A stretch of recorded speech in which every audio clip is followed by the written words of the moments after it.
Hello, I'm Dmitry Zaitsev, and we continue considering examples from our crucial article, Slipsolnet-based reliable embedded system design for microcontrollers and FPGA.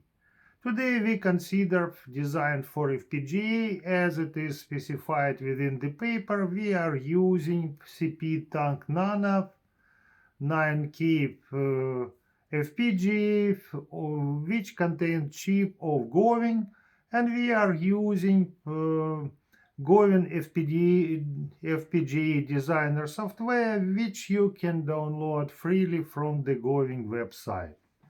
Let us consider our prototype that completely corresponds to the design specified in the paper. So we have three buttons. The first button corresponds to the sensor of coin. The second button corresponds to the chocolate, which is chosen by the amount of coins inside this vending machine. And the third button, coin return. We have two chocolate bars, milk chocolate for 2 coins and dark chocolate for 3 coins. Our LEDs correspond to the coin which is returned, to the milk chocolate yellow one, and to the dark chocolate blue one. So after reset with this internal button, we insert coins. 1, 2, 3, 4. Fourth coin is returned, and we press button to sell chocolate. Dark chocolate is sold. 1, 2, 2 coins. Press button to sell chocolate. Milk chocolate is sold. Now we press button 1 coin returned, no more coins to return. 1, 2 coins inside, 1 coin returned, 2 coins returned, no more coins to return. And so on. 1, 2, 3, 4, coin back, dark chocolate has been sold. Let us now consider code, and here we have Verilog code, and we have code of constraints. So Verilog code begins with debouncing, and debouncing is based on the division of clock.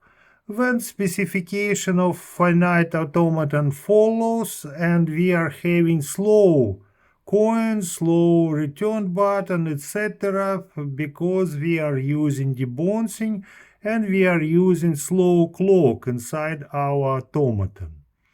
We assign initial values. In this always block we switch state. Then we apply this switch to actual state and implement reset button. Please mind that here we work on the negative edge of the clock signal, slow clock signal. And in the third always block, we switch output signals of our automaton. Because we do not use register for output signals, we reassign our registers to the output wires, and in this way we implement our state machine. Let us have a look on the constraints. Here we just assign pins for return coins, 27, for milk chocolate, 26, and we assign pins for LEDs, 79, 80, 81, internal button number 3 for reset, and 52 for clock signals. Here we follow this scheme where you can see this 25, 26, 27 pins, and from this side 79, 80 and 81, which we are using. Now please have a look on the prototype where you can see the corresponding connection. So I believe that this lesson was useful,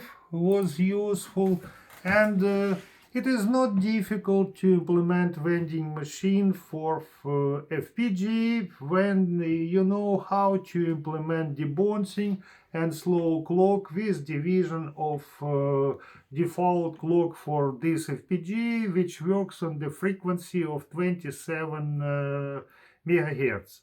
So here we are not using slip-saw nets, it is just beginning.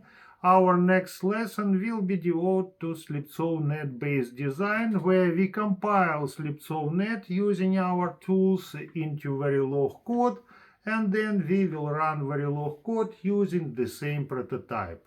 Thank you for your attention. You can find the corresponding code at the attachment for this video, and also you can download this code from my website together with many other tools for slip-saw net based design of reliable embedded system. Thank you for attention, and I wish you enjoy working with FPGA.